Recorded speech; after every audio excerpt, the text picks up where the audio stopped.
Good afternoon. I am Adel White, an educator attached to the Department of Education, Mahiko Burris, which is located in Guyana. My task is to take you through the assignment, which had to do with advocacy. Now, we have been hearing about the word advocacy, and we have done several research. However, one that stands out for me is that advocacy is defined as an an action that not only speaks for one, but an action that speaks for others. It is an act of doing something for someone, speaking out for not only one, but speaking out for a group or for your community. Now, there are three types of advocacy, and these are individual, self advocacy, and society advocacy. Individual is where you just speak for one person, or maybe you're just representing yourself. And this assignment has to do with system advocacy. System advocacy is where an individual would work along with a system. Like, for example, in our country, Guyana, which is located in the northern Atlantic between Suriname, Venezuela, and Brazil, with a mixed culture, and it is also known as a land of many waters.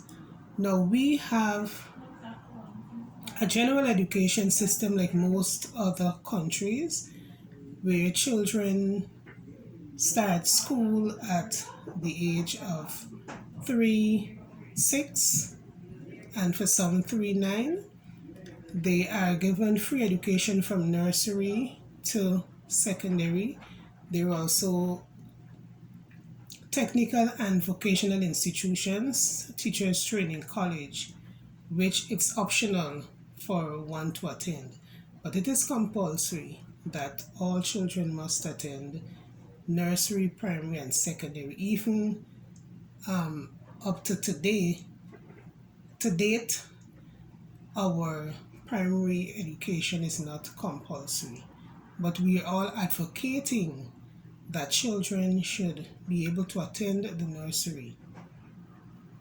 We have not only a regular schooling system, but we would have designed a strategic plan 2008 to 2013 that speaks to inclusive education. We all know how important this is because we would have recognized years ago that we have persons in our schools, in our communities, in our homes, in our churches, who are termed as special needs children, children with, and even adults with varying disabilities, and who are not catered for. Sometimes we would see them in the classroom and they are there. We just put them in a corner because the curriculum doesn't cater for them. Our teaching strategies doesn't cater for them. And even the teachers that are trained, no training was given to them to give assistance to these children.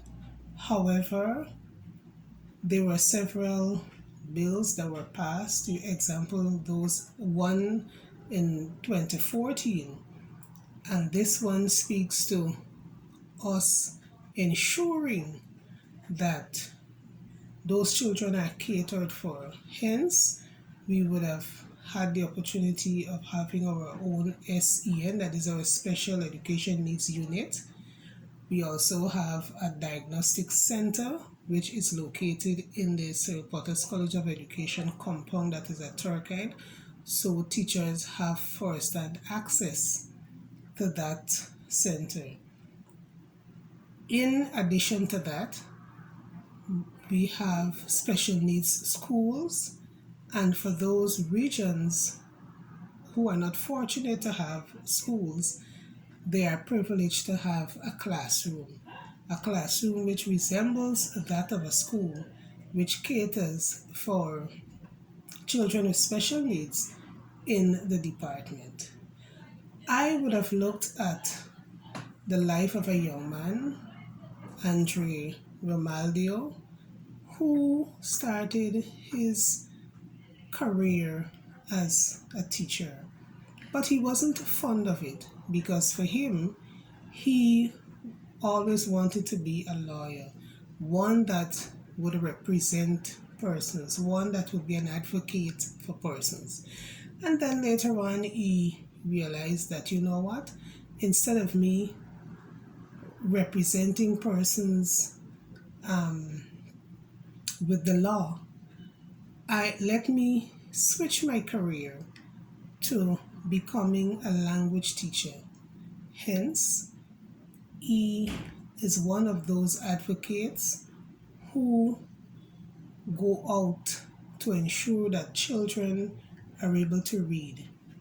And he would have spent time researching those who are affected by dyslexia. And dyslexia are children who are unable to identify letters and identify words.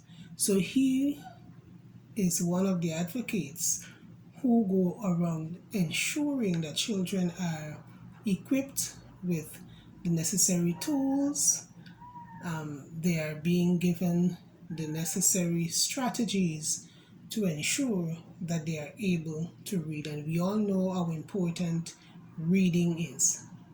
So at this moment, Mr. Romaldio is spending time traveling his country where he is advocating that every child should be able to read.